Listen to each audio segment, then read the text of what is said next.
ਸਤਿ ਸ਼੍ਰੀ ਅਕਾਲ। ਤੁਸੀਂ ਵੇਖ ਰਹੇ ਹੋ ਟੀਵੀ ਪੰਜਾਬ ਤੇ ਮੈਂ ਹਾਂ ਤੁਹਾਡੇ ਨਾਲ ਇੰਦਰਪ੍ਰੀਤ ਕੌਰ ਪੰਨੂ। ਲੈ ਕੇ ਹਾਜ਼ਰ ਹਾਂ ਪ੍ਰੋਗਰਾਮ ਕੈਨੇਡਾ ਨਾਓ, ਜਿੱਥੇ ਗੱਲਬਾਤ ਅਸੀਂ ਕੈਨੇਡਾ ਦੀਆਂ तमाम ਵੱਡੀਆਂ ਖਬਰਾਂ ਦੀ ਕਰਾਂਗੇ। ਇਹਨਾਂ तमाम ਖਬਰਾਂ ਦੇ ਉੱਪਰ ਵਿਚਾਰ ਚਰਚਾ ਕਰਾਂਗੇ ਆਪਣੇ ਸਹਿਯੋਗੀ ਮਨਦੀਪ ਸਿੰਘ ਟੁਰ ਦੇ ਨਾਲ। ਸੋ ਮਨਦੀਪ ਜੀ, ਸਭ ਤੋਂ ਪਹਿਲਾਂ ਬਹੁਤ-ਬਹੁਤ ਸਵਾਗਤ ਹੈ। जी बहुत बहुत धन्यवाद इंद्रप्रीत जी। ਜੀ ਮਨਦੀਪ ਜੀ, ਜਾਣਕਾਰੀ ਜਿਹੜੀ ਹੈ ਪੋਲਿੰਗ ਕੈਨੇਡਾ ਵੱਲੋਂ ਸਾਂਝੀ ਕੀਤੀ ਗਈ ਹੈ। ਜੋ ਐਡਮਿੰਟਨ ਮੇਅਰ ਦੀਆਂ ਚੋਣਾਂ ਹੋਈਆਂ, ਇਸ ਦੇ ਬਾਰੇ ਉਹਨਾਂ ਦੱਸਿਆ ਹੈ ਕਿ ਕਿਹੜੇ ਉਮੀਦਵਾਰ ਨੇ ਇੱਥੋਂ ਜਿੱਤ ਹਾਸਲ ਕੀਤੀ ਹੈ। ਅਮਰਜੀਤ ਸੋਹੀ ਦਾ ਨਾਮ ਸਾਹਮਣੇ ਆ ਰਿਹਾ ਹੈ। ਸੋ ਇਸ ਬਾਰੇ ਜਾਣਕਾਰੀ ਮਨਦੀਪ ਜੀ ਅਸੀਂ ਤੁਹਾਡੇ ਤੋਂ ਹਾਸਲ ਕਰਨਾ ਚਾਹਾਂਗੇ ਕਿ ਕੀ ਇੱਥੇ ਸਥਿਤੀ ਬਣੀ ਹੋਈ ਸੀ, ਕਿੰਨਾ ਫਸਮਾ ਮੁਕਾਬਲਾ ਸੀ। ਬਿਲਕੁਲ ਜੀ, ਇਸ ਵਕਤ ਐਡਮਿੰਟਨ ਦੇ ਜਿਹੜੀਆਂ ਚੋਣਾਂ ਹੋਣੀਆਂ ਨੇ ਉੱਥੇ ਨਵੇਂ ਮੇਅਰ ਜਿਹੜੇ ਉਹ ਚੁਣੇ ਜਾਣੇ ਨੇ। ਸੋ ਉਹਦੇ ਲਈ ਜਿਹੜਾ ਚੋਣ ਪ੍ਰਚਾਰ ਇਸ ਵਕਤ ਚੱਲ ਰਿਹਾ ਵਾ ਔਰ ਇੱਕ ਸਰਵੇ ਜਿਹੜਾ ਇਸ ਤੋਂ ਸਾਹਮਣੇ ਆਇਆ ਵਾ ਔਰ ਜਿਹਦੇ ਵਿੱਚ ਅਮਰਜੀਤ ਸੋਹੀ ਬਾਰੇ ਦਰਸ਼ਕਾਂ ਨੂੰ ਥੋੜਾ ਦੱਸਣਾ ਚਾਹੁੰਦੇ ਆ ਕਿ ਉਹ ਕੈਨੇਡਾ ਦੇ ਕੈਬਨਿਟ ਮੰਤਰੀ ਜਿਹੜੇ ਉਹ ਵੀ ਰਹਿ ਚੁੱਕੇ ਆ। 2015 ਦੇ ਵਿੱਚ ਜਦੋਂ ਜਸਟਿਨ ਟਰੂਡੋ ਪਹਿਲੀ ਵਾਰ ਕੈਨੇਡਾ ਦੇ ਪ੍ਰਧਾਨ ਮੰਤਰੀ ਬਣੇ ਸੀ, ਉਦੋਂ ਜਿਹੜੇ ਪਹਿਲੇ 4 ਪੰਜਾਬੀ ਮੰਤਰੀ ਬਣਾਏ ਗਏ ਸੀ ਉਹਨਾਂ ਵਿੱਚ ਇੱਕ ਅਮਰਜੀਤ ਸੋਹੀ ਵੀ ਸੀਗੇ। ਸੋ ਅਮਰਜੀਤ ਸੋਹੀ ਜਿਹੜੇ ਆ ਉਹ 2015 ਤੋਂ ਲੈ ਕੇ 2019 ਤੱਕ ਕੈਬਨਿਟ ਵਿੱਚ ਰਹੇ। ਹਾਲਾਂਕਿ 2018 ਦੇ ਵਿੱਚ ਉਹਨਾਂ ਦਾ ਮੰਤਰਾਲਾ ਜਿਹੜਾ ਉਹ ਬਦਲ ਦਿੱਤਾ ਗਿਆ ਸੀ, ਪਰ ਉਹ ਜਿਹੜੇ ਸੀ ਟਰੂਡੋ ਦੀ ਕੈਬਨਿਟ ਦੇ ਵਿੱਚ ਰਹੇ। ਪਰ ਉਸ ਤੋਂ ਬਾਅਦ ਜਿਹੜੀਆਂ 2019 ਦੀਆਂ ਚੋਣਾਂ ਸੀ ਉੱਥੇ ਉਹ ਚੋਣ ਹਾਰ ਗਏ ਸੀ, ਕਿਉਂਕਿ ਐਡਮਿੰਟਨ ਤੋਂ ਹੀ ਉਹ ਚੋਣ ਲੜਦੇ ਸੀਗੇ। ਟਿਮ ਉੱਪਲ ਹੋਣਾ ਕੋਲ ਜਿਹੜੇ ਉਹ ਚੋਣ ਹਾਰ ਗਏ ਸੀਗੇ। ਔਰ ਇਹ ਵੀ ਦਰਸ਼ਕਾਂ ਨੂੰ ਦੱਸ ਦਿੰਦੇ ਆ ਕਿ ਸਿਰਫ ਉਹ ਚੋਣ ਨਹੀਂ ਹਾਰੇ ਸੀ, ਅਲਬਰਟਾ ਦੇ ਵਿੱਚ 2019 ਦੇ ਵਿੱਚ ਜਿਹੜੀਆਂ ਇੱਕ ਵੀ ਸੀਟ ਜਿਹੜੀ ਲਿਬਰਲ ਪਾਰਟੀ ਨੂੰ ਨਹੀਂ ਮਿਲੀ ਸੀ। 34 ਦੀਆਂ 34 ਸੀਟਾਂ ਜਿਹੜੀਆਂ ਉਹ ਹਾਰ ਗਈ ਸੀ ਲਿਬਰਲ ਪਾਰਟੀ, ਜਿਹਦੇ ਵਿੱਚੋਂ 33 ਸੀਟਾਂ ਕੰਜ਼ਰਵੇਟਿਵ ਜਿੱਤੀਆਂ ਸੀ ਤੇ ਸਿਰਫ ਇੱਕ ਸੀਟ ਜਿਹੜੀ ਉਹ ਐਨਡੀਪੀ ਨੂੰ ਮਿਲੀ ਸੀ। ਲਿਬਰਲ ਨੂੰ ਉੱਥੋਂ ਕੋਈ ਸੀਟ ਨਹੀਂ ਮਿਲੀ ਸੀ। ਸੋ ਅਮਰਜੀਤ ਸੋਹੀ ਜਿਹੜੇ ਟਿਮ ਉੱਪਲ ਕੋਲੋਂ ਆਪਣੀ ਸੀਟ ਹਾਰ ਗਏ ਸੀਗੇ, ਜੋ ਇਸ ਵਾਰ ਫਿਰ ਦੂਜੀ ਵਾਰ ਜਿੱਤ ਕੇ ਐਮਪੀ ਬਣ ਚੁੱਕੇ ਨੇ। ਹਾਲਾਂਕਿ ਟਿਮ ਉੱਪਲ ਪਰ ਅਮਰਜੀਤ ਸੋਹੀ ਨੇ ਜਿਹੜੀ ਉਹ ਇੱਕ ਨਵੀਂ ਹੋਰ ਸ਼ੁਰੂਆਤ ਕਰਨ ਦੀ ਜਿਹੜੀ ਕੋਸ਼ਿਸ਼ ਕੀਤੀ ਆ। ਸੋ ਜਿਹੜੀਆਂ ਹੁਣ ਮੇਅਰ ਦੀਆਂ ਚੋਣਾਂ ਹੋ ਰਹੀਆਂ ਨੇ, ਮੇਅਰ ਦੇ ਉਮੀਦਵਾਰ ਲਈ ਉਹ ਉੱਥੇ ਖੜੇ ਨੇ, ਕਾਫੀ ਨੋਨ ਨੇ ਉੱਥੇ, ਕਿਉਂਕਿ ਕੈਬਨਿਟ ਮੰਤਰੀ ਰਹਿ ਚੁੱਕੇ ਨੇ, ਐਮਪੀ ਰਹਿ ਚੁੱਕੇ ਨੇ। ਔਰ ਹੁਣ ਜਿਹੜਾ ਸਰਵੇ ਸਾਹਮਣੇ ਆਇਆ ਉਹ ਆਪਣੇ ਵਿਰੋਧੀਆਂ ਨਾਲੋਂ ਕਿਤੇ ਅੱਗੇ ਜਿਹੜਾ ਉਹ ਚੱਲ ਰਹੇ ਨੇ। ਇਸ ਵਕਤ 34% ਜਿਹੜੇ ਲੋਕ ਨੇ ਇਸ ਵਕਤ ਅਮਰਜੀਤ ਸੋਹੀ ਦੇ ਹੱਕ 'ਚ ਨਜ਼ਰ ਆ ਰਹੇ ਨੇ ਔਰ ਉਹਨਾਂ ਦੇ ਜਿਹੜੇ ਵਿਰੋਧੀ ਨੇ ਉਹਨਾਂ ਤੋਂ 20 ਅੰਕ ਲਗਭਗ ਪਿੱਛੇ ਨੇ। ਲਗਭਗ ਜਿਹੜੀ ਦੁੱਗਣੀ ਸਪੋਰਟ ਜਿਹੜੀ ਆ ਉਹ ਅਮਰਜੀਤ ਸੋਹੀ ਨੂੰ ਮਿਲ ਰਹੀ ਆ। ਹਾਲਾਂਕਿ 20% ਲੋਕ ਇਸ ਸਰਵੇ 'ਚ ਇਹੋ ਜਿਹੇ ਵੀ ਆਏ ਨੇ ਜਿਨ੍ਹਾਂ ਨੇ ਹਲੇ ਤੱਕ ਡਿਸਾਈਡ ਨਹੀਂ ਕੀਤਾ ਕਿ ਉਹਨਾਂ ਨੇ ਕਿਹਨੂੰ ਵੋਟ ਪਾਉਣੀ ਆ। ਪਰ ਇੱਕ ਜਿਹੜਾ ਫਾਇਦਾ ਮਿਲ ਰਿਹਾ ਉਹ ਅਮਰਜੀਤ ਸੋਹੀ ਨੂੰ ਕਿ ਉਹ ਜਿਹੜੇ ਪੋਲਿਟਿਕਸ ਕਰਦੇ ਨੇ ਉਹ ਸੈਂਟਰ ਟੂ ਲੈਫਟ ਵਾਲੀ ਪੋਲਿਟਿਕਸ ਕਰਦੇ ਨੇ, ਜਦਕਿ ਜਿਹੜੇ ਉਹਨਾਂ ਦੇ ਨਜ਼ਦੀਕੀ ਵਿਰੋਧੀ ਨੇ ਉਹਨਾਂ ਨੂੰ ਸੈਂਟਰ ਟੂ ਰਾਈਟ ਵਾਲੀ ਜਿਹੜੀ ਪੋਲੀਟੀਸ਼ਨ ਵਿੱਚ ਮੰਨਿਆ ਜਾਂਦਾ ਹੈ। ਕਿਉਂਕਿ ਲਿਬਰਲ ਪਾਰਟੀ ਨੂੰ ਵੀ ਅਸਲ ਦੇ ਵਿੱਚ ਅਸੀਂ ਸੈਂਟਰ ਟੂ ਲੈਫਟ ਵਾਲੀ ਪਾਰਟੀ ਮੰਗਦੇ ਹਾਂ ਜੋ ਇਸ ਤਰੀਕੇ ਦੀ ਪੋਲਿਟਿਕਸ ਕਰਦੀ ਆ, ਤੇ ਕੰਜ਼ਰਵੇਟਿਵ ਨੂੰ ਸੈਂਟਰ ਟੂ ਰਾਈਟ ਵਾਲੀ ਮੰਨਿਆ ਜਾਂਦਾ ਵਾ। ਸੋ ਇਸ ਤਰੀਕੇ ਨਾਲ ਇੱਕ ਵਾਰੀ ਲਿਬਰਲ ਪਾਰਟੀ ਦਾ ਜਾਂ ਅਸੀਂ ਕਹਿ ਸਕਦੇ ਹਾਂ ਜਾਂ ਉਸ ਦਿੱਖ ਦਾ ਫਾਇਦਾ ਮਿਲਦਾ ਵੀ ਦਿਖਾਈ ਦੇ ਰਿਹਾ ਔਰ ਉਹਨਾਂ ਦੇ ਪਿਛਲੇ ਕੈਰੀਅਰ ਨੂੰ ਵੀ ਧਿਆਨ 'ਚ ਰੱਖਿਆ ਜਾ ਸਕਦਾ। ਕੈਬਨਿਟ ਮੰਤਰੀ ਰਹੇ ਨੇ, ਤਜਰਬੇਕਾਰ ਨੇ ਔਰ ਕਾਫੀ ਸਮੇਂ ਦੇ ਵਿੱਚ ਜਿਹੜਾ ਵਾ ਉਹ ਇੱਥੇ ਉਹ ਕੰਮ ਕਰ ਰਹੇ ਨੇ। ਸੋ ਲੱਗਦਾ ਹੈ ਕਿ ਐਡਮਿੰਟਨ ਨੂੰ ਪੰਜਾਬੀ ਮੇਅਰ ਜਿਹੜਾ ਉਹ ਮਿਲਣ ਜਾ ਰਿਹਾ। ਇਹ ਅੱਜ ਦੀਆਂ ਸਥਿਤੀਆਂ ਨੇ ਜੋ ਹੁਣ ਸਰਵੇ ਆਇਆ, ਬਾਕੀ ਦੇਖਦੇ ਹਾਂ ਚੋਣਾਂ ਤੱਕ ਉੱਥੇ ਕਿਸ ਤਰੀਕੇ ਨਾਲ ਮਾਹੌਲ ਬਦਲਦਾ ਆ ਜਾਂ ਇਹੀ ਮਾਹੌਲ ਬਣਿਆ ਰਹਿੰਦਾ ਆ। ਪਰ ਹਾਲ ਦੀ ਘੜੀ ਜਿਹੜਾ ਇਹ ਪੰਜਾਬੀ ਭਾਈਚਾਰੇ ਦੀ ਜਿਹੜੀ ਚੰਗੀ ਖਬਰ ਅਸੀਂ ਕਹਿ ਸਕਦੇ ਹਾਂ ਜਾਂ ਅਮਰਜੀਤ ਸੋਹੀ ਲਈ ਚੰਗੀ ਖਬਰ ਕਹਿ ਸਕਦੇ ਹਾਂ ਕਿ ਉਹ ਅੱਗੇ ਚੱਲ ਰਹੇ ਨੇ ਇਸ ਰੇਸ ਦੇ ਵਿੱਚ। ਜੀ ਮਨਦੀਪ ਜੀ, ਜਿਹੜੀਆਂ ਫੈਡਰਲ ਚੋਣਾਂ ਹੋਈਆਂ ਸਨ ਤੇ ਉਸ ਦੇ ਵਿੱਚ ਪ੍ਰਧਾਨ ਮੰਤਰੀ ਜਸਟਿਨ ਟਰੂਡੋ ਦੀ ਸਰਕਾਰ ਜਿਹੜੀ ਹੈ ਉਹਨਾਂ ਵੱਲੋਂ ਜਿੱਤ ਹਾਸਲ ਕੀਤੀ ਗਈ, ਲਿਬਰਲ ਪਾਰਟੀ ਵੱਲੋਂ ਜਿਹੜੀ ਜਿੱਤ ਹਾਸਲ ਕੀਤੀ ਗਈ। ਲਗਾਤਾਰ ਸਵਾਲ ਇਹ ਪੁੱਛਿਆ ਜਾ ਰਿਹਾ ਸੀ ਕਿ ਕਦੋਂ ਪਾਰਲੀਮੈਂਟ ਦੀ ਸ਼ੁਰੂਆਤ ਹੋਏਗੀ। ਸਹੁੰ ਚੁੱਕ ਸਮਾਗਮ ਦੇ ਬਾਰੇ ਕੱਲ ਜਾਣਕਾਰੀ ਸਾਹਮਣੇ ਆਈ ਸੀ ਜਿੱਥੇ ਦੱਸਿਆ ਜਾ ਰਿਹਾ ਸੀ, ਪਰ ਅੱਜ ਪ੍ਰਧਾਨ ਮੰਤਰੀ ਦਫ਼ਤਰ ਤੋਂ ਇੱਕ ਇਨਫੋਰਮੇਸ਼ਨ ਸਾਹਮਣੇ ਆਈ ਹੈ। ਕੀ ਮਨਦੀਪ ਜੀ ਤੁਹਾਡੇ ਕੋਲ ਇਨਫੋਰਮੇਸ਼ਨ ਹੈ ਕਦੋਂ ਪਾਰਲੀਮੈਂਟ ਸੈਸ਼ਨ ਦੀ ਸ਼ੁਰੂਆਤ ਕੀਤੀ ਜਾਵੇਗੀ? ਬਿਲਕੁਲ ਜੀ, ਜੇਕਰ ਅਸੀਂ ਦੇਖੀਏ ਸਭ ਤੋਂ ਪਹਿਲਾਂ ਤਾਂ ਇਹ ਸੀਗਾ ਕਿ ਸਰਕਾਰ ਜਿਹੜੀ ਆ ਉਹ ਸਹੁੰ ਕਦੋਂ ਚੁੱਕੇਗੀ, ਕਿਉਂਕਿ ਹਲੇ ਤੱਕ ਨਵੀਂ ਕੈਬਨਿਟ ਦਾ ਗਠਨ ਨਹੀਂ ਹੋਇਆ। ਸੋ ਉਹ ਜਿਹੜੀ ਜਾਣਕਾਰੀ ਸਾਡੇ ਕੋਲ ਸਾਹਮਣੇ ਆਈ ਸੀ ਕੱਲ, 2 ਤਰੀਕਾਂ ਤੇ ਚਰਚਾ ਚੱਲ ਰਹੀ ਸੀ। ਇੱਕ ਸੀ 25 ਤੇ 26 ਅਕਤੂਬਰ। ਸੋ ਜੋ ਅੱਜ ਦੀ ਖਬਰ ਆ ਉਹਦੇ ਮੁਤਾਬਕ ਇਹ ਕਿਹਾ ਜਾ ਰਿਹਾ ਕਿ ਜਿਹੜੀ 26 ਅਕਤੂਬਰ ਆ ਉਹ ਜਿਹੜੀ ਆ ਹੋ ਸਕਦੀ ਆ ਔਰ ਉਸ ਤੋਂ ਬਾਅਦ ਨਵੰਬਰ ਦੇ ਵਿੱਚ ਜਿਹੜੀ ਆ ਉਹ ਪਾਰਲੀਮੈਂਟ ਹੁਣ ਬੁਲਾਈ ਜਾਵੇਗੀ। ਉਹਦੀ ਤਰੀਕ ਦਾ ਅਨਾਉਂਸਮੈਂਟ ਵੀ ਕਰ ਦਿੱਤੀ ਗਈ ਆ। ਸੋ ਇਸ ਸਭ ਤੋਂ ਪਹਿਲਾਂ ਤਾਂ ਇਹ ਆ ਕਿ ਕੈਬਨਿਟ ਦੀ ਚੋਣ ਕਰਨੀ, ਉਸ ਤੋਂ ਬਾਅਦ ਫਿਰ ਸਰਕਾਰ ਵੱਲੋਂ ਸਹੁੰ ਚੁੱਕਣਾ, ਉਸ ਤੋਂ ਬਾਅਦ ਜਿਹੜੀ ਫਿਰ ਪਾਰਲੀਮੈਂਟ ਕਾਲ ਹੁੰਦੀ ਆ। ਔਰ ਪਾਰਲੀਮੈਂਟ ਸ਼ੁਰੂ ਹੋਣ ਤੋਂ ਪਹਿਲਾਂ ਇੱਕ ਹੋਰ ਮਹੱਤਵਪੂਰਨ ਜਿਹੜਾ ਕਦਮ ਹੈ, ਕਿਉਂਕਿ ਮਿਨੋਰਟੀ ਗਵਰਨਮੈਂਟ ਆ ਔਰ ਸਭ ਤੋਂ ਪਹਿਲਾਂ ਜਿਹੜੀ ਜਸਟਿਨ ਟਰੂਡੋ ਆ ਉਹ ਵਿਰੋਧੀ ਜਿਹੜੇ ਲੀਡਰ ਆ ਪਾਰਟੀਆਂ ਦੇ ਉਹਨਾਂ ਨਾਲ ਜਿਹੜੀ ਮੁਲਾਕਾਤ ਕਰਨਗੇ, ਜਿਹਦੇ ਵਿੱਚ ਐਰਨ ਅਟੂਲ ਵੀ ਸ਼ਾਮਲ ਨੇ, ਜਿਹਦੇ ਵਿੱਚ ਜਗਮੀਤ ਸਿੰਘ ਵੀ ਸ਼ਾਮਲ ਨੇ, ਜਿਹਦੇ ਵਿੱਚ ਬਲਾਕ ਯੁਵਕ ਪਾਰਟੀ ਦੇ ਲੀਡਰ ਵੀ ਸ਼ਾਮਲ ਨੇ। ਗ੍ਰੀਨ ਪਾਰਟੀ ਦੇ ਜਿਹੜੇ ਲੀਡਰ ਨੇ ਉਹ ਅਸਤੀਫਾ ਦੇ ਚੁੱਕੇ ਆ, ਹੁਣ ਉਹਨਾਂ ਨਾਲ ਉਹ ਗੱਲਬਾਤ ਕਰਦੇ ਜਾਂ ਨਹੀਂ ਕਰਦੇ, ਕਿਉਂਕਿ ਉਹਨਾਂ ਦੇ ਵੀ MP ਹੈਗੇ ਨੇ। ਸੋ ਇਹਨਾਂ ਸਾਰੀਆਂ ਪਾਰਟੀਆਂ ਜੋ ਕਿ ਆਪਣੀ ਵਿੱਚ ਹਿੱਸੇਦਾਰੀ ਰੱਖਦੀਆਂ ਨੇ ਪਾਰਲੀਮੈਂਟ ਦੇ ਵਿੱਚ, ਜਿਨ੍ਹਾਂ ਨੂੰ ਸੀਟਾਂ ਮਿਲੀਆਂ ਨੇ, ਉਹਨਾਂ ਸਾਰੇ ਲੀਡਰਾਂ ਨਾਲ ਜਿਹੜੇ ਜਸਟਿਨ ਟਰੂਡੋ ਪਹਿਲਾਂ ਮੁਲਾਕਾਤ ਕਰਨਗੇ। ਉਹਦੇ ਵਿੱਚ ਉਹ ਕਿਉਂਕਿ ਮਿਨੋਰਟੀ ਗਵਰਨਮੈਂਟ ਆ, ਜੇਕਰ ਕਿਸੇ ਹੋਰ ਪਾਰਟੀ ਦੀ ਸਪੋਰਟ ਨਹੀਂ ਮਿਲਦੀ ਤਾਂ ਪਾਰਲੀਮੈਂਟ ਦਾ ਫਿਰ ਚੱਲਣਾ ਔਖਾ ਹੋ ਜਾਊਗਾ। ਸੋ ਕਿਸੇ ਨਾ ਕਿਸੇ ਪਾਰਟੀ ਦੀ ਸਪੋਰਟ ਦੀ ਜਿਹੜੀ ਆ ਉਹ ਲੋੜ ਵੀ ਜਸਟਿਨ ਟਰੂਡੋ ਉਹਨਾਂ ਨੂੰ ਪਵੇਗੀ। ਔਰ ਸਭ ਤੋਂ ਅਹਿਮ ਗੱਲ ਇਹ ਹੈ ਕਿ ਜਦੋਂ ਜਗਮੀਤ ਸਿੰਘ ਉਹਨਾਂ ਨਾਲ ਮੀਟਿੰਗ ਹੋਵੇਗੀ ਉਹਦੇ ਵਿੱਚ ਕਿਸ ਤਰੀਕੇ ਦੀ ਨੈਗੋਸ਼ੀਏਸ਼ਨ ਹੋਵੇਗੀ, ਕਿਉਂਕਿ ਜਗਮੀਤ ਸਿੰਘ ਵੀ ਇਹ ਗੱਲ ਕਹਿ ਚੁੱਕੇ ਆ। ਜਗਮੀਤ ਸਿੰਘ ਉਹਨਾਂ ਨੂੰ ਪਤਾ ਵੀ ਆ ਕਿ ਲਿਬਰਲ ਇਸ ਗੱਲ 'ਚ ਖੁਸ਼ ਰਹੇਗੀ ਕਿ NDP ਨਾਲ ਜਿਹੜੀ ਨੈਗੋਸ਼ੀਏਸ਼ਨ ਕਰਨੀ ਆ ਉਹ ਕੀਤੀ ਜਾਵੇ, ਉਹਨਾਂ ਨਾਲ ਹੀ ਜਿਹੜੀ ਆ ਉਹ ਸਪੋਰਟ ਕੀਤੀ ਜਾਵੇ, ਉਹਨਾਂ ਤੋਂ ਸਪੋਰਟ ਲਈ ਜਾਵੇ, ਤਾਂ ਕਿ ਜਿਹੜਾ ਵਾ ਉਹਨਾਂ ਨੂੰ ਬਹੁਤੀ ਮੁਸ਼ਕਲ ਪੇਸ਼ ਨਾ ਆਵੇ। ਪਰ ਜਗਮੀਤ ਸਿੰਘ ਵੀ ਆਪਣੀਆਂ ਮੰਗਾਂ ਜਿਹੜੀਆਂ ਉਹ ਰੱਖ ਚੁੱਕੇ ਨੇ। ਹਾਲਾਂਕਿ ਉਸ ਦਿਨ ਜਗਮੀਤ ਸਿੰਘ ਨੇ ਇਹ ਵੀ ਕਿਹਾ ਸੀ ਕਿ ਹਾਲੇ ਤੱਕ ਕੋਈ ਅਪਰੋਚ ਨਹੀਂ ਹੋਈ ਆ ਸਰਕਾਰ ਵੱਲੋਂ ਜਾਂ ਲਿਬਰਲ ਪਾਰਟੀ ਵੱਲੋਂ, ਪਰ ਉਹ ਕਹਿੰਦੇ ਵੀ ਸਾਨੂੰ ਪਤਾ ਆ ਵੀ ਸਾਡੀ ਸਥਿਤੀ ਕੀ ਆ ਅਤੇ ਸਾਡੀਆਂ ਕਹਿੰਦੇ ਜਿਹੜੀਆਂ ਪਹਿਲ ਕਦਮੀਆਂ ਨੇ ਉਹ ਜਸਟਿਨ ਟਰੂਡੋ ਵੀ ਜਾਣਦੇ ਆ ਤੇ ਅਸੀਂ ਇੱਕ ਵਾਰ ਦੱਸ ਵੀ ਦਿੰਦੇ ਆ, ਜਿਸ 'ਚ ਉਹਨਾਂ ਨੇ ਪੇਡ ਸਿਕ ਲੀਵ ਦਾ ਜ਼ਿਕਰ ਕੀਤਾ ਸੀ, ਕਲਾਈਮੇਟ ਦੇ ਮੁੱਦੇ ਉੱਤੇ ਉਹਨਾਂ ਨੇ ਗੱਲ ਕੀਤੀ ਸੀ। ਇਸ ਤੋਂ ਇਲਾਵਾ ਉਹਨਾਂ ਨੇ ਹੈਲਥ ਸੈਕਟਰ ਦੇ ਵਿੱਚ ਕਿਹਾ ਸੀ ਕਿ ਇੱਧਰ ਜਿਹੜਾ ਇਨਵੈਸਟਿੰਗ ਆ ਉਹ ਵਧਾਈ ਜਾਵੇ, ਹੋਰ ਪੈਸੇ ਜਿਹੜੇ ਆ ਹੈਲਥ ਸੈਕਟਰ ਤੇ ਖਰਚ ਜਾਣ। ਉਹ ਕਹਿੰਦੇ ਵੀ ਇਹਨਾਂ ਮੁੱਦਿਆਂ ਉੱਤੇ ਕੰਮ ਕਰਨਗੇ ਤਾਂ ਅਸੀਂ ਸਪੋਰਟ ਦੇਣ ਨੂੰ ਤਿਆਰ ਹਾਂ, ਪਰ ਕਹਿੰਦੇ ਵੀ ਇਹ ਨਾ ਕਿਉਂ ਵੀ ਅਸੀਂ ਐਵੇਂ ਜਿਹੜੀ ਆ ਉਹ ਜਸਟਿਨ ਟਰੂਡੋ ਨੂੰ ਸਪੋਰਟ ਦੇ ਦੇਵਾਂਗੇ, ਅਸੀਂ ਫਿਰ ਉਹਨਾਂ ਦੇ ਵਿਰੋਧ 'ਚ ਵੀ ਜਾ ਸਕਦੇ ਹਾਂ ਜੇਕਰ ਉਹਨਾਂ ਨੇ ਸਾਡੀਆਂ ਮੰਗਾਂ ਨਾ ਮੰਨੀਆਂ, ਜੇ ਉਹ ਕੈਨੇਡੀਅਨ ਦੇ ਹੱਕ ਵਿੱਚ ਉਹਨਾਂ ਦੀਆਂ ਮੰਗਾਂ ਨਾ ਮੰਨੀਆਂ ਜਿਸ ਤਰੀਕੇ ਨਾਲ ਉਹਨਾਂ ਨੇ ਕਿਹਾ ਸੀਗਾ।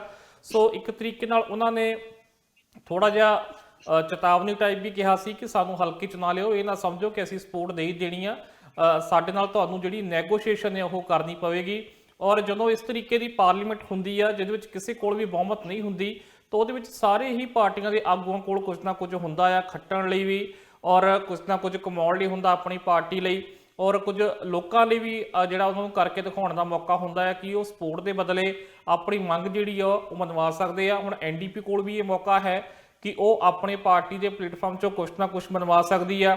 ਮੌਕਾ ਇਹ ਬਲਾਕ ਕਿਊਬਕ ਕੋਲ ਵੀ ਆ, ਜੇਕਰ ਉਹਨਾਂ ਨਾਲ ਨੈਗੋਸ਼ੀਏਸ਼ਨ ਕਰਦੀ ਹੈ ਲਿਬਰਲ ਪਾਰਟੀ ਤਾਂ ਉਹ ਵੀ ਕਿਊਬਕ ਦੀਆਂ ਕੁਝ ਮੰਗਾਂ ਜਿਹੜੀਆਂ ਜ਼ਰੂਰ ਮਨਵਾਉਣਗੇ, ਕਿਉਂਕਿ ਉਹ ਸਿਰਫ ਕਿਊਬਕ 'ਚ ਪੋਲਿਟਿਕਸ ਕਰਦੇ ਆ, ਉੱਥੇ ਦੀ ਖੇਤਰੀ ਪਾਰਟੀ ਆ, ਉਹਨਾਂ ਨੂੰ ਬਾਕੀ ਕੈਨੇਡਾ ਨਾਲ ਕੋਈ ਬਹੁਤਾ ਨਹੀਂ ਹੁੰਦਾ। ਸੋ ਇਸ ਕਰਕੇ ਉਹ ਕਿਊਬਕ ਤੇ ਮੁੱਦਿਆਂ ਤੇ ਸਿਆਸਤ ਕਰਦੇ ਆ। ਸੋ ਦੇਖਣਾ ਬਣਦਾ ਹੈ ਕਿ ਕਿਸ ਤਰੀਕੇ ਦੀ ਇਸ ਵਾਰ, ਔਰ ਪਹਿਲਾ ਪਹਿਲ ਥੋੜੀ ਜਿਹਾ ਨਜ਼ਲਾ ਵੀ ਝਾੜਿਆ ਜਾਵੇਗਾ ਜਸਟਿਨ ਟਰੂਡੋ ਉੱਤੇ ਕਿ ਤੁਸੀਂ ਚੋਣਾਂ ਕਰਵਾਈਆਂ, ਤੁਸੀਂ ਮੈਜੋਰਟੀ ਲੈਣ ਲਈ ਚੋਣਾਂ ਕਰਾਈਆਂ, ਪਰ ਅੱਜ ਤੁਸੀਂ ਫਿਰ ਉੱਥੇ ਹੀ ਬੈਠੇ ਹੋ ਜਿੱਥੇ ਤੁਸੀਂ ਪਿਛਲੀ ਪਾਰਲੀਮੈਂਟ ਵਿੱਚ ਬੈਠੇ ਸੀ। ਸੋ ਇਹ ਸਾਰੀਆਂ ਗੱਲਾਂ ਹੋਣਗੀਆਂ, ਬਾਕੀ ਦੇਖਦੇ ਆ ਕਿ ਇਸ ਤੋਂ ਬਾਅਦ ਕੀ ਹੁੰਦਾ ਹੈ। ਜੀ ਮਨਦੀਪ ਜੀ, ਇੱਕ ਪ੍ਰਧਾਨ ਮੰਤਰੀ ਜਸਟਿਨ ਟਰੂਡੋ ਦੇ ਨਾਲ ਜੁੜੀ ਹੋਈ ਹੋਰ ਜਾਣਕਾਰੀ ਸਾਹਮਣੇ ਆਈ ਹੈ। ਜਿਸ ਤਰ੍ਹਾਂ ਮੂਲ ਨਿਵਾਸੀ ਭਾਈਚਾਰੇ ਦੇ ਨਾਮ ਇੱਕ ਖਾਸ ਦਿਨ ਮਨਾਇਆ ਗਿਆ ਸੀ। ਈਵੈਂਟ ਦੇ ਵਿੱਚ ਪ੍ਰਧਾਨ ਮੰਤਰੀ ਜਸਟਿਨ ਟਰੂਡੋ ਨੂੰ ਸੱਦਿਆ ਗਿਆ ਪਰ ਉੱਥੇ ਨਹੀਂ ਪਹੁੰਚੇ, ਪਰਿਵਾਰ ਦੇ ਨਾਲ ਬ੍ਰਿਟਿਸ਼ ਕੋਲੰਬੀਆ ਦੇ ਵਿੱਚ ਗਏ ਸਨ ਤੇ ਹੁਣ ਐਲਾਨ ਕੀਤਾ ਗਿਆ, ਜਾਣਕਾਰੀ ਸਾਹਮਣੇ ਆਈ ਹੈ ਕਿ ਹੁਣ ਸੋਮਵਾਰ ਨੂੰ ਉਹ ਕੈਮਲੂਪਸ ਦੇ ਵਿੱਚ ਜਾਣਗੇ। ਜੋ ਪ੍ਰਧਾਨ ਮੰਤਰੀ ਵੱਲੋਂ ਇਹ ਕੈਮਲੂਪਸ ਦੇ ਵਿੱਚ ਦੌਰਾ ਕੀਤਾ ਜਾਵੇਗਾ, ਇਸ ਨੂੰ ਕਿਸ ਤਰ੍ਹਾਂ ਦੇਖਦੇ ਹੋ? ਬਿਲਕੁਲ, ਕਿਉਂਕਿ ਇਹ ਗਲਤੀ ਸੁਧਾਰਨ ਨੂੰ ਹੀ ਅਸੀਂ ਕਹਾਂਗੇ ਕਿ ਗਲਤੀ ਸੁਧਾਰਨ ਲਈ ਜਿਹੜਾ ਇਹ ਦੌਰਾ ਕੀਤਾ ਜਾ ਰਿਹਾ, ਕਿਉਂਕਿ 30 ਸਤੰਬਰ ਨੂੰ ਜੋ ਖਾਸ ਇੱਕ ਛੁੱਟੀ ਕੀਤੀ ਗਈ ਸੀ ਕੈਨੇਡਾ ਦੇ ਇਤਿਹਾਸ ਵਿੱਚ, ਇਹ ਪਹਿਲੀ ਵਾਰ ਇਹ ਛੁੱਟੀ ਕੀਤੀ ਗਈ ਸੀ ਜਿਹੜੀ ਕਿ ਮੂਲ ਨਿਵਾਸੀ ਭਾਈਚਾਰਿਆਂ ਨੂੰ ਸਮਰਪਿਤ ਕੀਤੀ ਗਈ ਸੀ। ਜੋ ਉਹਨਾਂ ਨਾਲ ਵਿਤਕਰਾ ਹੋਇਆ, ਖਾਸ ਕਰਕੇ ਜਿਹੜੇ ਰੈਸੀਡੈਂਟਲ ਸਕੂਲ ਆ, ਇੱਥੇ ਜਿਹੜੀਆਂ ਘਟਨਾਵਾਂ ਵਾਪਰੀਆਂ, ਉੱਥੇ ਜਿਸ ਤਰੀਕੇ ਨਾਲ ਬੱਚਿਆਂ ਦਾ ਸ਼ੋਸ਼ਣ ਹੋਇਆ, ਜਿਸ ਤਰੀਕੇ ਨਾਲ ਉੱਥੇ ਉਹਨਾਂ ਦੀਆਂ ਮੌਤਾਂ ਹੋਈਆਂ ਤੇ ਜਿਸ ਤਰੀਕੇ ਨਾਲ ਉਹਨਾਂ ਦੀਆਂ ਕਬਰਾਂ ਜਿਹੜੀਆਂ ਲੱਭ ਰਹੀਆਂ ਨੇ, ਬੇਨਾਮ ਕਬਰਾਂ, ਉਹ ਸਾਰਾ ਕੁਝ ਜਿਹੜਾ ਸੀ ਉਸ ਮਾਮਲੇ ਨੂੰ ਜਿਹੜਾ ਸੀ ਬਹੁਤ ਗਰਮਾ ਦਿੰਦਾ ਸੀਗਾ। ਸੋ ਉਸ ਦਿਨ ਥਾਂ ਥਾਂ ਤੇ ਸਮਾਗਮ ਹੋਏ ਔਰ 29 ਸਤੰਬਰ ਦੀ ਸ਼ਾਮ ਨੂੰ ਜਿਹੜਾ ਸੀ ਪਾਰਲੀਮੈਂਟ ਹਿੱਲ ਦੇ ਉੱਤੇ ਵੀ ਇੱਕ ਸਮਾਗਮ ਹੋਇਆ ਸੀਗਾ ਔਰ ਉਸ ਸਮਾਗਮ ਦੇ ਵਿੱਚ ਜਸਟਿਨ ਟਰੂਡੋ ਉਹਨਾਂ ਨੇ ਸ਼ਿਰਕਤ ਕੀਤੀ ਸੀ। ਪਰ ਕੈਮਲੂਪਸ ਦੇ ਵਿੱਚ ਵੀ ਇੱਕ ਰੈਸੀਡੈਂਟਲ ਸਕੂਲ ਸੀਗਾ ਜਿੱਥੋਂ ਸਭ ਤੋਂ ਪਹਿਲਾਂ ਜਿਹੜੀਆਂ ਸੀ ਇਹ ਕਬਰਾਂ ਮਿਲਣ ਦਾ ਸਿਲਸਿਲਾ ਸ਼ੁਰੂ ਹੋਇਆ ਸੀ। ਜਿਹੜੀਆਂ 215, ਜੇ ਮੈਂ ਗਲਤ ਨਹੀਂ ਤਾਂ 215 ਜਿਹੜੀਆਂ ਬੇਨਾਮ ਕਬਰਾਂ, ਸਭ ਤੋਂ ਪਹਿਲਾਂ ਮਾਮਲਾ ਇਹ ਜਦੋਂ ਹੁਣ ਪਿਛਲੇ ਮਹੀਨਿਆਂ ਵਿੱਚ ਸਾਹਮਣੇ ਆਇਆ ਤਾਂ ਸਭ ਤੋਂ ਪਹਿਲਾਂ ਕੈਮਲੂਪਸ ਤੇ ਜਿਹੜਾ ਰੈਸੀਡੈਂਟਲ ਸਕੂਲ ਹੁੰਦਾ ਸੀਗਾ ਉੱਥੋਂ ਸਾਹਮਣੇ ਆਇਆ ਸੀਗਾ।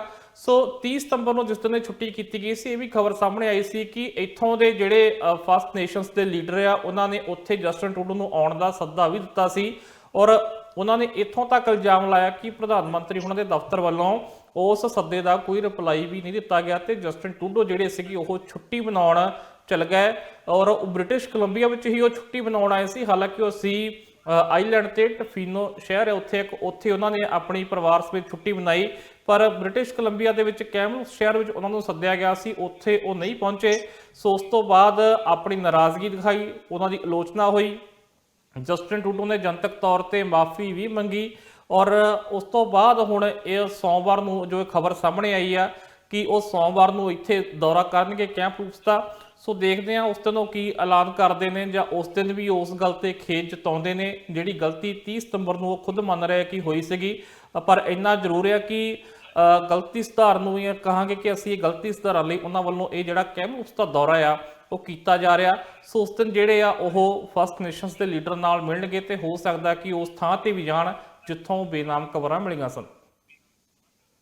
ਜੀ ਮਨਦੀਪ ਜੀ, ਅਗਲੀ ਜਿਹੜੀ ਖਬਰ ਹੈ ਉਸ ਦੇ ਮੁਤਾਬਕ ਹਾਈਕਰ ਜਿਹੜਾ ਹੈ ਉਹ ਪਾਣੀ ਦੇ ਵਿੱਚ ਡਿੱਗ ਗਿਆ, ਵਾਟਰਫਾਲ ਤੋਂ ਜਿਹੜਾ ਥੋੜਾ ਉੱਪਰ ਡਿੱਗਿਆ ਸੀ, ਪਰ ਉਸ ਦੀ ਜਾਨ ਜਿਹੜੀ ਹੈ ਦਸਤਾਰਾਂ ਦੀ ਮਦਦ ਦੇ ਨਾਲ ਬਚਾਈ ਗਈ ਹੈ। 5 ਬਾਈਕ ਦੇ ਉੱਪਰ ਸਵਾਰ ਇੱਕ ਗਰੁੱਪ ਜਾ ਰਿਹਾ ਸੀ ਜਿਨ੍ਹਾਂ ਵੱਲੋਂ ਰਸਤੇ ਦੇ ਵਿੱਚ ਰੁਕ ਕੇ ਆਪਣੀਆਂ ਦਸਤਾਰਾਂ ਨੂੰ ਰੱਸੀ ਦੀ ਤਰ੍ਹਾਂ ਇਸਤੇਮਾਲ ਕਰਕੇ ਜਾਨ ਬਚਾਈ ਗਈ ਹੈ। ਇਹ ਜਿਹੜਾ ਮਾਮਲਾ ਸਾਹਮਣੇ ਆਇਆ ਇਸ ਦੇ ਬਾਰੇ ਤੁਹਾਡੇ ਤੋਂ ਅਸੀਂ ਵਧੇਰੇ ਜਾਣਕਾਰੀ ਹਾਸਲ ਕਰਨਾ ਚਾਹਾਂਗੇ। ਬਿਲਕੁਲ, ਅਸੀਂ ਕਈ ਵਾਰ ਖਬਰਾਂ ਸੁਣੀਆਂ ਦੁਨੀਆ ਭਰ ਤੋਂ ਕਿ ਵੱਖ-ਵੱਖ ਥਾਵਾਂ ਤੇ ਦਸਤਾਰ ਦੀ ਮਦਦ ਨਾਲ ਜਿਹੜੀ ਹੈ ਲੋਕਾਂ ਦੀ ਜਾਨ ਬਚਾਉਣ ਦੀਆਂ ਖਬਰਾਂ ਅਸੀਂ ਅਕਸਰ ਸੁਣਦੇ ਹਾਂ ਔਰ ਕਈ ਵਾਰ ਆਈਆਂ ਵੀ, ਔਰ ਉਹਦੇ ਵਿੱਚ ਬਹੁਤੀ ਵਾਰ ਜਿਹੜਾ ਉਹ ਹੋਰ ਭਾਈਚਾਰਿਆਂ ਦੇ ਜਿਹੜੇ ਉਹ ਲੋਕ ਹੁੰਦੇ ਨੇ ਜਿਸ ਦੇ ਨਾਲ ਦਸਤਾਰ ਨੂੰ ਹੋਰ ਵੀ ਸਤਿਕਾਰ ਮਿਲਦਾ ਆ। ਸੋ ਇਸ ਵਾਰ ਜਿਹੜੀ ਖਬਰ ਆ ਦੋਨੇ ਪਾਸੇ ਜਿਹੜੇ ਉਹ ਪੰਜਾਬੀ ਸੀਗੇ, ਬਚਾਉਣ ਵਾਲੇ ਵੀ ਪੰਜਾਬੀ ਸੀਗੇ ਤੇ ਜਿਨ੍ਹਾਂ ਨੂੰ ਬਚਾਇਆ ਗਿਆ ਉਹ ਵੀ ਪੰਜਾਬੀ ਸੀਗੇ। ਘਟਨਾ ਮੈਪਲ ਰਿਜ ਦੀ ਆ, ਇੱਥੋਂ ਸਰੀ ਤੋਂ ਥੋੜਾ ਹੀ ਦੂਰ, ਕਿਉਂਕਿ ਸਰੀ ਦੇ ਦੋਵੇਂ ਨੌਜਵਾਨ ਸੀ ਔਰ ਕਿਹਾ ਜਾ ਰਿਹਾ ਕਿ ਪੰਜਾਬ ਤੋਂ ਥੋੜਾ ਹੀ ਸਮਾਂ ਹੋਇਆ ਸੀ ਇਹਨਾਂ ਨੂੰ ਆਇਆ ਨੂੰ ਔਰ ਘੁੰਮਣ ਨਿਕਲੇ ਸੀਗੇ ਔਰ ਉੱਥੇ ਦਰਿਆ ਦਾ ਵਹਾਅ ਦੇਖ ਕੇ ਕੁਝ ਨੇੜੇ ਚਲ ਗਏ, ਥੱਲੇ ਉਤਰ ਗਏ, ਪਰ ਕਿਉਂਕਿ ਚਟਾਨਾਂ ਜਿਹੜੀਆਂ ਉਹ ਤਿਲਕਵੀਆਂ ਸੀਗੀਆਂ ਔਰ ਉਹਨਾਂ ਕੋਲ ਮੁੜ ਕੇ ਉੱਥੋਂ ਉੱਪਰ ਆਉਣ ਲਈ ਕੋਈ ਰਸਤਾ ਨਹੀਂ ਬਚਿਆ। ਤਿਲਕ ਕੇ ਉੱਥੇ ਚਲੇ ਤਾਂ ਗਏ ਉਹ ਕੰਢੇ ਤੇ, ਪਰ ਬਾਅਦ 'ਚ ਉਹਨਾਂ ਕੋਲ ਉੱਪਰ ਜਿਹੜਾ ਉਹ ਨਹੀਂ ਚੜ੍ਹ ਹੋ ਰਿਹਾ ਸੀ ਅਤੇ ਜਾਣਕਾਰੀ ਅਨੁਸਾਰ ਲਗਭਗ 4 ਘੰਟੇ ਉੱਥੇ ਫਸੇ ਰਹੇ ਔਰ ਮਦਦ ਲਈ ਲੋਕਾਂ ਨੂੰ ਆਵਾਜ਼ਾਂ ਮਾਰਦੇ ਰਹੇ, ਖੁਦ ਵੀ ਕੋਸ਼ਿਸ਼ ਕਰਦੇ ਰਹੇ, ਪਰ ਇੰਨਾ ਬਚਾ ਰਿਹਾ ਕਿ ਉਹ ਪਾਣੀ ਦਾ ਵਹਾਅ ਬਹੁਤ ਤੇਜ਼ ਸੀਗਾ। ਦਰਸ਼ਕ ਦੇਖ ਵੀ ਰਹੇ ਨੇ ਇਸ ਵਕਤ ਸਕਰੀਨ ਤੇ ਉਹ ਵੀਡੀਓ ਚੱਲ ਰਹੀ ਆ ਕਿ ਕਿੰਨਾ ਪਾਣੀ ਦਾ ਜਿਹੜਾ ਵਹਾਅ ਤੇਜ਼ ਸੀ। ਜੇਕਰ ਉਹ ਥੋੜਾ ਹੋਰ ਤਿਲਕ ਕੇ ਉਹ ਪਾਣੀ ਵਿੱਚ ਡਿੱਗ ਜਾਂਦੇ ਤਾਂ ਘਟਨਾ ਜਿਹੜੀ ਆ ਥੋੜੀ ਦੁਖਦਾਈ ਵੀ ਹੋ ਸਕਦੀ ਸੀ, ਦਰਦਨਾਕ ਵੀ ਹੋ ਸਕਦੀ ਸੀ, ਕਿਉਂਕਿ ਅਸੀਂ ਜਾਣਦੇ ਹਾਂ ਕਿ ਜਿਹੜੇ ਬਹੁਤੇ ਪੰਜਾਬ ਤੋਂ ਨੌਜਵਾਨ ਆਉਂਦੇ ਆ ਉਹਨਾਂ ਨੂੰ ਤੈਰਨਾ ਜਿਹੜਾ ਆ ਉਹ ਘੱਟ ਨਹੀਂ ਹੁੰਦਾ, ਕਿਉਂਕਿ ਉਸ ਤਰੀਕੇ ਦੀ ਜਿਹੜੀ ਉਹ ਮਾਹੌਲ ਨਹੀਂ ਮਿਲਿਆ ਹੁੰਦਾ। ਬਹੁਤ ਸਾਰੀਆਂ ਅਸੀਂ ਘਟਨਾਵਾਂ ਦੇਖੀਆਂ ਇੱਥੇ ਜਿਹੜੇ ਨੌਜਵਾਨ ਪੰਜਾਬੀ ਉਹਨਾਂ ਦੀਆਂ ਇੱਥੇ ਲੇਕਾਂ ਦੇ ਵਿੱਚ ਡੁੱਬਣ ਕਾਰਨ ਕਿੰਨੀਆਂ ਮੌਤਾਂ ਹੋਈਆਂ ਨੇ, ਅਸੀਂ ਉਹ ਕਈ ਖਬਰਾਂ ਦਿੱਤੀਆਂ ਵੀ ਔਰ ਖਬਰਾਂ ਅਕਸਰ ਗਰਮੀਆਂ 'ਚ ਆਉਂਦੀਆਂ ਵੀ। ਸੋ ਉੱਦਾਂ ਦੀ ਕਿਸੇ ਘਟਨਾ ਤੋਂ ਬਚਾ ਰਿਹਾ।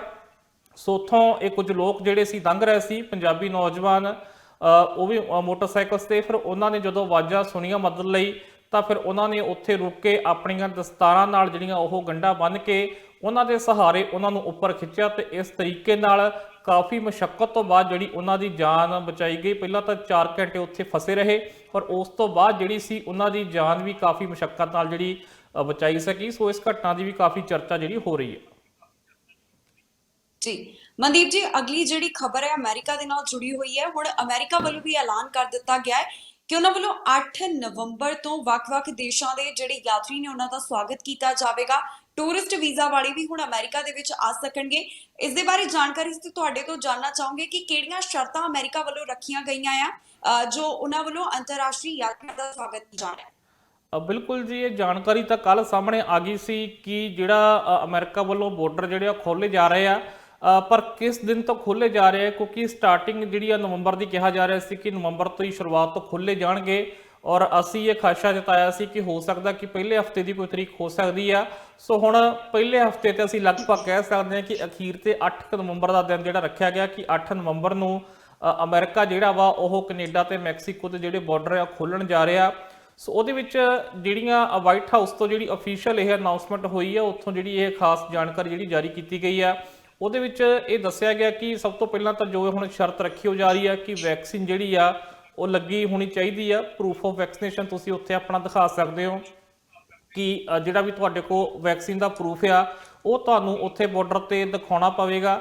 ਔਰ ਇਹਦੇ ਨਾਲ ਨਾਲ ਜਿਹੜਾ ਵਾ ਥੋੜਾ ਜਿਹਾ ਫਰਕ ਹੈਗਾ ਆ ਜੇਕਰ ਤੁਸੀਂ ਬਾਏ 에ਅਰ ਜਾਂਦੇ ਹੋ ਤਾਂ ਤੁਹਾਨੂੰ ਜਿਹੜਾ ਵਾ ਉਹ ਕੋਵਿਡ ਦੀ ਜਿਹੜੀ ਨੈਗੇਟਿਵ ਰਿਪੋਰਟ ਆ ਉਹ ਵੀ ਨਾਲ ਲੈ ਕੇ ਜਾਣੀ ਪਵੇਗੀ, ਕੋਵਿਡ ਟੈਸਟ ਵੀ ਤੁਹਾਨੂੰ ਕਰਾਉਣਾ ਪਵੇਗਾ।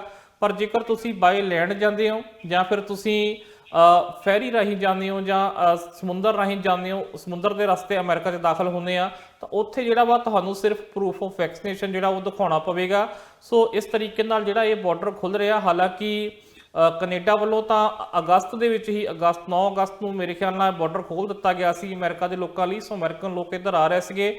ਉਸ ਤੋਂ ਬਾਅਦ ਇਹ ਵੀ ਉਮੀਦ ਕੀਤੀ ਜਾ ਰਹੀ ਸੀ ਕਿ ਹੁਣ ਜਲਦ ਹੀ ਜਿਹੜਾ ਵਾ ਉਹ ਅਮਰੀਕਾ ਵੱਲੋਂ ਵੀ ਬਾਰਡਰ ਖੋਲ੍ਹੇ ਜਾਣ। ਸੋ ਅਖੀਰ ਜਿਹੜਾ ਵਾ ਹੁਣ 2 ਮਹੀਨੇ ਬਾਅਦ ਅਸੀਂ ਕਹਿ ਸਕਦੇ ਹਾਂ ਕਿ ਬਾਰਡਰ ਅਮਰੀਕਾ ਵੱਲੋਂ ਹੀ ਖੁੱਲ੍ਹਣੇ ਜਿਹੜੇ ਉਹ ਸ਼ੁਰੂ ਕੀਤੇ ਜਾ ਰਹੇ ਨੇ।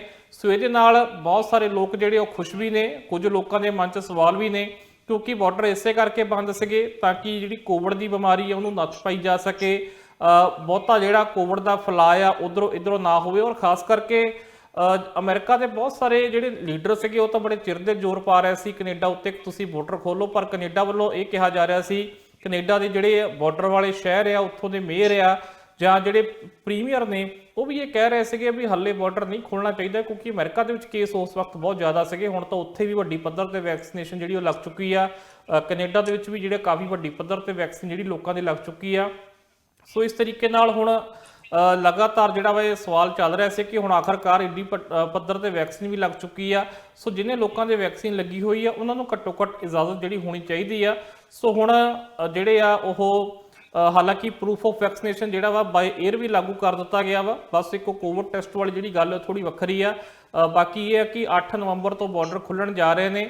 ਔਰ ਇਹ ਵੀ ਹੈ ਕਿ ਅੱਗੇ ਜਿਹੜੀ ਉਹ ਕ੍ਰਿਸਮਸ ਵੀ ਆ ਰਹੀ ਆ, ਕੁਝ ਹੋਰ ਜਿਹੜੇ ਦਿਨ ਤਿਉਹਾਰ ਵੀ ਆ ਰਹੇ ਨੇ।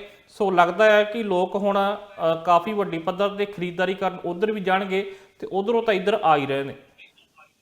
ਜੀ ਮਨਦੀਪ ਜੀ, ਇੱਕ ਜਾਣਕਾਰੀ ਤੁਹਾਡੇ ਤੋਂ ਇਹ ਵੀ ਅਸੀਂ ਹਾਸਲ ਕਰਨਾ ਚਾਹਾਂਗੇ ਕਿ ਬ੍ਰਿਟਿਸ਼ ਕੋਲੰਬੀਆ ਦੇ ਪ੍ਰੀਮੀਅਰ ਵੱਲੋਂ ਜੋ ਪ੍ਰੈਸ ਕਾਨਫਰੰਸ ਕੀਤੀ ਜਾਣੀ ਹੈ, ਇਸ ਦੇ ਵਿੱਚ ਕੀ ਨਿਕਲ ਕੇ ਸਾਹਮਣੇ ਆ ਸਕਦਾ ਹੈ ਜਾਂ ਕਿਹੜੀ ਚੀਜ਼ਾਂ ਦੇ ਉੱਪਰ ਉਹ ਜ਼ਿਕਰ ਕਰ ਸਕਦੇ ਨੇ?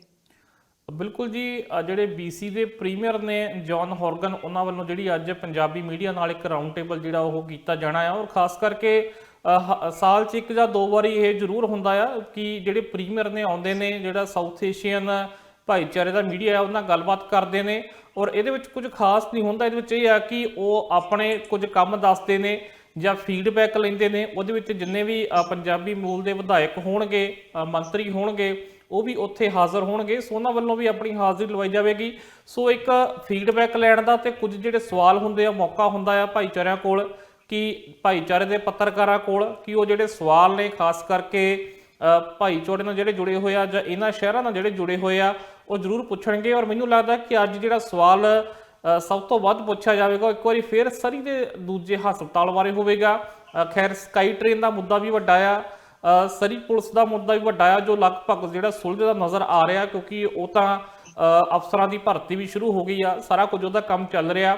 ਜਿਹੜੇ ਹੋਰ 2 ਵੱਡੇ ਮੁੱਦੇ ਨੇ ਉਹਦੇ ਵਿੱਚ ਇੱਕ ਸਕਾਈ ਟ੍ਰੇਨ ਦਾ ਮੁੱਦਾ ਆ ਜੋ ਥੋੜਾ ਲਟਕਦਾ ਨਜ਼ਰ ਆ ਰਿਹਾ, ਜਿਹੜਾ ਕਦੇ 2027 ਜਾਂ 2028 ਤੱਕ ਮੰਨਿਆ ਜਾਂਦਾ ਕਿ ਉੱਥੇ ਤੱਕ ਉਹ ਜਿਹੜਾ ਹੋ ਸਕਦਾ ਆ।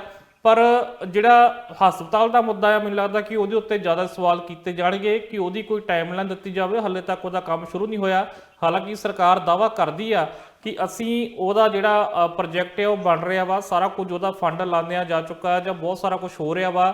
ਫੰਡ ਸ਼ਾਇਦ ਹਲੇ ਨਹੀਂ ਹਿਲਾਉਂਦਿਆ ਗਿਆ, ਪਰ ਥੋੜੀ ਜਿਹੀ ਉਹਦੇ ਬਾਰੇ ਕਲੈਰਿਟੀ ਹਲੇ ਘੱਟ ਆ। ਪਰ ਇੰਨਾ ਜ਼ਰੂਰ ਹੈ ਕਿ ਹਾਲੇ ਤੱਕ ਕਈ ਦਾ ਇੱਕ ਵੀ ਟੱਕ ਨਹੀਂ ਲੱਗਾ ਜਿੱਥੇ ਜ਼ਮੀਨ ਜਿਹੜੀ ਉਹ ਐਲਾਨੀ ਗਈ ਆ।